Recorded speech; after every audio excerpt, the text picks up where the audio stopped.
O seu programa de saúde começa agora. Patrocinadores oficiais.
Olá, Doutor Me Consulta, o seu programa de saúde já está no ar aqui pelo SBT. Aqui você fica bem informado sobre todos os tipos de doença com quem realmente entende do assunto, que são os nossos especialistas da saúde. Então, se você tem alguma dúvida sobre qualquer tipo de doença, compartilhe conosco. Basta você enviar as suas perguntas ou até mesmo a sua sugestão de tema para o número da nossa produção, que está aparecendo aí na sua telinha, e eu conto com a sua participação. E agora eu quero mandar um super beijo aos meus parceiros. Quero mandar um beijão para a Fabiola da By Fabiola Moda Feminina, que é quem me veste aqui no Doutor Me Consulta. Então, se você quer conferir esse look e muitos outros, basta você segui-la no Instagram que está aparecendo aí na sua telinha. Um beijão também para toda a equipe da Santa Joia, que é minha parceira também aqui do Doutor Me Consulta, e lá você encontra semi-joias de primeira linha, com qualidade, peças belíssimas. E para você conferir mais, é só você fazer uma visita ou até seguir a Santa Joia aí no Instagram. Fique agora com uma dica do Doutor Me Consulta.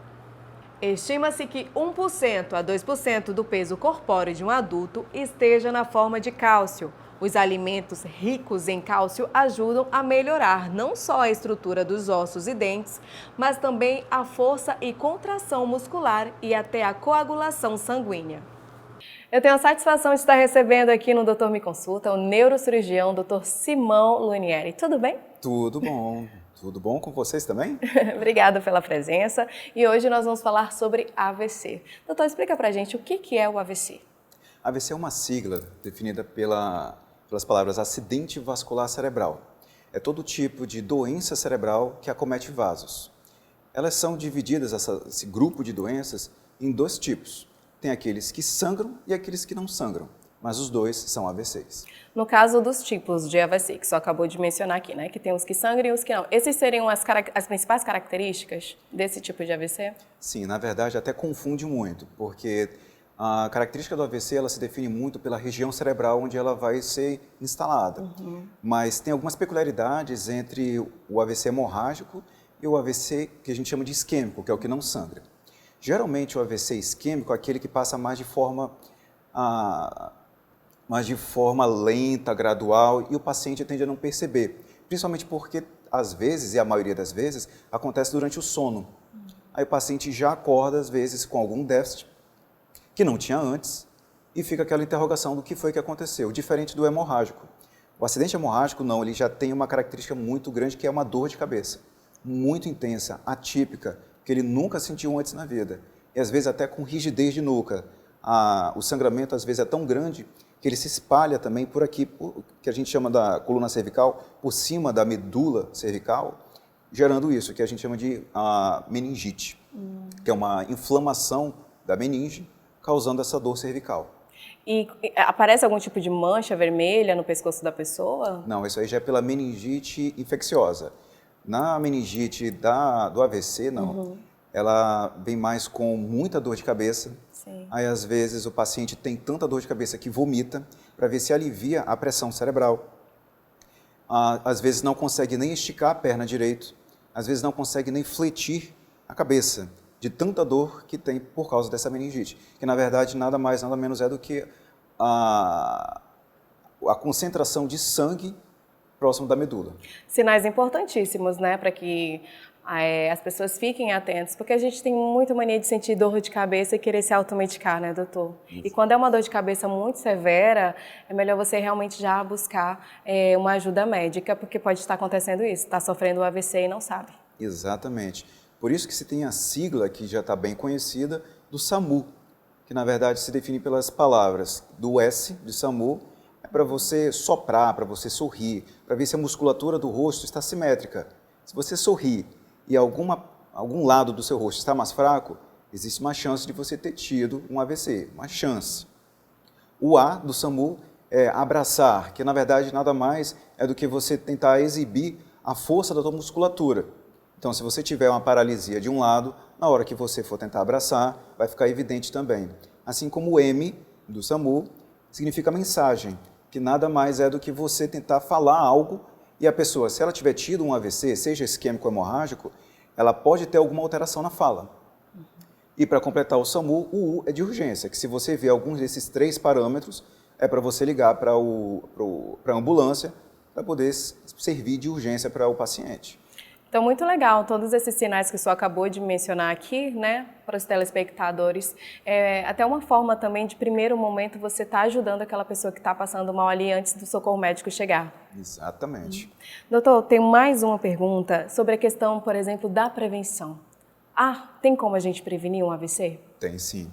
Na verdade, os AVCs, eles têm uma coisa em comum. A maioria deles, na verdade, os AVCs, eles têm fatores de risco. Fator de risco nada mais é do que você ter algo que predisponha você a ter um tipo de AVC. Vamos partir do isquêmico. Na verdade, o isquêmico hemorrágico ele tem algo em comum, que é a hipertensão. O paciente hipertenso ele tem a maior chance de ter um AVC, seja isquêmico ou hemorrágico. Só que proporcionalmente é 3 vezes maior a chance de você ter um AVC isquêmico se você é hipertenso. É menor a chance do hemorrágico, contudo, a gravidade às vezes é bem maior.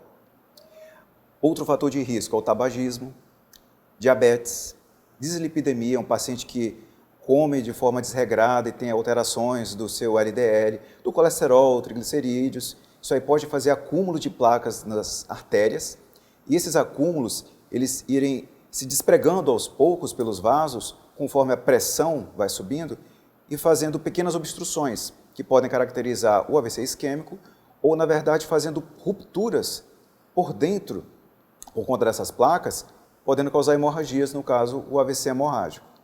Existe tendência também a se acreditar que, na verdade, a maior parte dos AVCs tem um caráter genético. Na verdade, não. É a menor parte. A maior se deve a esses fatores que são os mais comuns. É isso que eu ia perguntar, se o AVC ele tinha alguma ligação genética.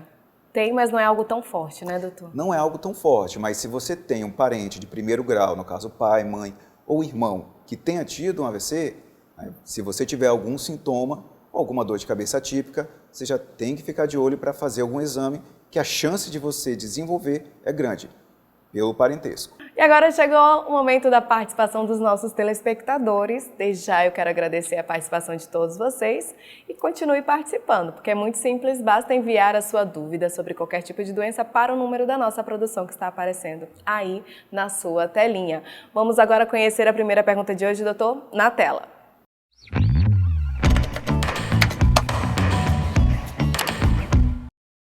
Quais são as principais causas do AVC? Lígia, excelente pergunta. As principais causas do AVC estão ligadas com seus fatores de risco. Então, por exemplo, se você é um paciente hipertenso e não cuida da pressão, come de forma desregrada, com bastante sódio, você não está cuidando, você não está prevenindo-se para ter um AVC. Assim como uma boa alimentação, você ter que manter a sua glicemia de jejum também de uma forma normal, para poder você não ter variações, que as variações na glicemia, ela também prejudica, vai lesando os vasos de pouco em pouco, propiciando também a formação de lesões, principalmente hemorrágicas. Vamos para a participação agora do Tiago, ele é do bairro Jardim Floresta e ele pergunta o seguinte: após sofrer um AVC, a pessoa é propensa a ter outras vezes? Tiago, essa é uma pergunta bastante comum. Na verdade, existem alguns tipos que têm uma propensão maior. Mas isso define-se tudo pelo fator de risco. Contudo, se você, por exemplo, tem pacientes que não têm pressão alta, não têm diabetes, mas têm AVC, então há de se investigar, principalmente pacientes com mais de 40 anos, porque eles podem ter uma doença chamada de angiopatia amiloide. E neles não precisa ter hipertensão, não precisa ter diabetes, nem dislipidemia para ter um AVC, para ter outro e mais outro. Então é preciso passar por uma investigação criteriosa. Se já teve uma vez, obviamente que você vai ter já passado por uma avaliação, mas o segmento é necessário para evitar outros. Às vezes, algum diagnóstico torna mais difícil o segmento, mas ainda assim é impreterível que haja o segmento ambulatorial. E agora a gente vai para a participação da Karina e ela pergunta o seguinte, doutor, existe fator genético para o AVC? Excelente, Karina. Na verdade, existe. A chance de você ter uma alteração genética que te leve a desenvolver um AVC é muito pequena. Por isso que se tem necessidade de você fazer um acompanhamento, se você tiver algum medo, fazer exames. Na verdade, convenhamos, a prevenção é o melhor tratamento. Como prevenindo-se? Através de uma boa alimentação, através de exames seriados, através de um acompanhamento médico. Não precisa necessariamente ser com um neurocirurgião, mas com um clínico. E se ele vê alguma alteração, ele vai nos encaminhar. Geralmente, quando tem uma alteração, aí sim há necessidade de um tratamento e ele nos encaminha. O mais comum é nos encaminhar já quando se tem um AVC instalado. Quando você tiver dúvida, quando qualquer paciente tiver dúvida se teve ou não teve um AVC, é impreterível que haja a presença o mais cedo possível no hospital. Isso define muito também o quanto é que, se você teve um AVC, o quanto você vai se recuperar. Existe uma janela de tempo de até 3 horas, 4 horas e meia, onde se pode fazer alguma coisa para resgatar aquela área que ficou machucada, que ficou trombosada, que ficou isquemiada. E também no AVC hemorrágico, também tem uma janela de tempo para você poder operar e conseguir um resultado melhor. Quanto mais demorar no diagnóstico, se você tem dúvida, não protele. Se demorar no diagnóstico, o tratamento não vai ser tão eficaz. É necessário o tratamento e existe tratamento. Doutor, olha, muito obrigada pela sua participação aqui no Doutor Me Consulta. Volte sempre. Obrigado. E agora o Doutor Me Consulta vai para um breve intervalo, mas antes, o Labovida tem um recado para você. O teste molecular para a Covid-19, PCR, é um exame genético para a detecção do coronavírus desde os primeiros dias de infecção. O PCR detecta o vírus na fase aguda da doença, identificando a presença do RNA do vírus em amostras obtidas por meio de suave, o famoso cotonete, na mucosa do nariz e garganta. É um teste indolor, porém pode ser incômodo para algumas pessoas. O exame deve ser realizado por pacientes do 2º ao 12º dia de início dos sintomas, como febre, tosse seca, cansaço, entre outros. Agende seu exame pelo WhatsApp 98803 1565 ou ligue 3626-4276. A coleta pode ser realizada na sua casa e o resultado do teste sai em até 24 horas. O laboratório está sempre buscando o melhor para atendê-los e, claro, sempre com um selo de qualidade que só o Labovida tem. Não fique na dúvida, faça o seu exame. Labovida, cuidando de você.